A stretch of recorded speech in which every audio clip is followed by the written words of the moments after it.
Originally a harness maker, Emil Pops Kenesky owned a bicycle shop at Wellington and Barton. In 1923, a request from a local goalie would prove instrumental in shaping Pop's life and the game of hockey. Jakey Forbes came in the store from the Hamilton Tigers.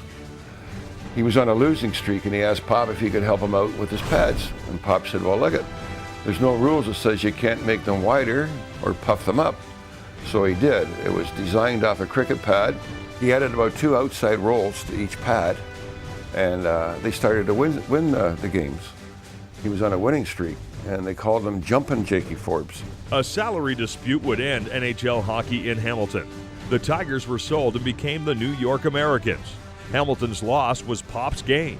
Word got around about Jakey Forbes' puffed up pads, and the orders started rolling in. But Pops didn't stop with just making goalie pads. Pop made a lot of other innovations. He made the first cork-centered softball.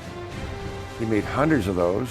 He made tendon guards for the back of skates. Guys were getting cut.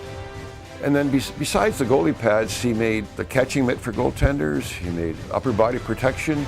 He made shoulder and arm pads.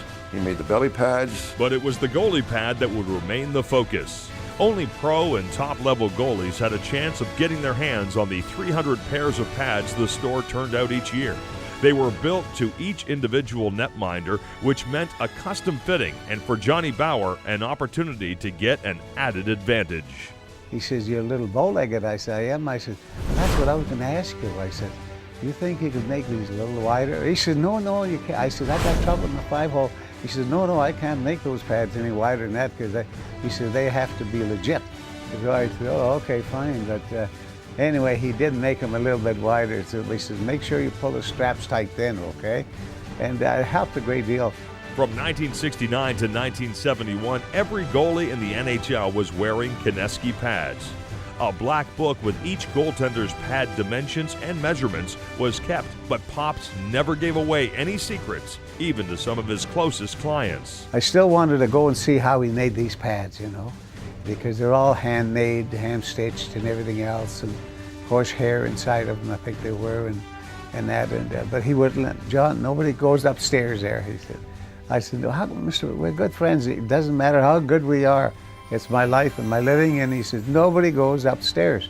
My sons know how to do this. Anything ever happens, then my sons are going to take over. Yeah, but I wanted to he still said, you might as well change your subject because you're not going upstairs.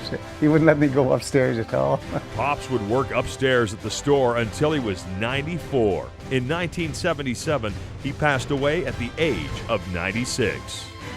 Pop spent 50 years making goaltending equipment, and he truly was the goaltender's best friend, and he was the patriarch of the pad. He's done so much for the hockey players, so much for hockey, that fella. And I know I wouldn't be here if I didn't have the equipment that he had right now to save my body, more or less, because the equipment was really good. The Hamilton Sports Hall of Fame welcomes Emil Pops Kenesky.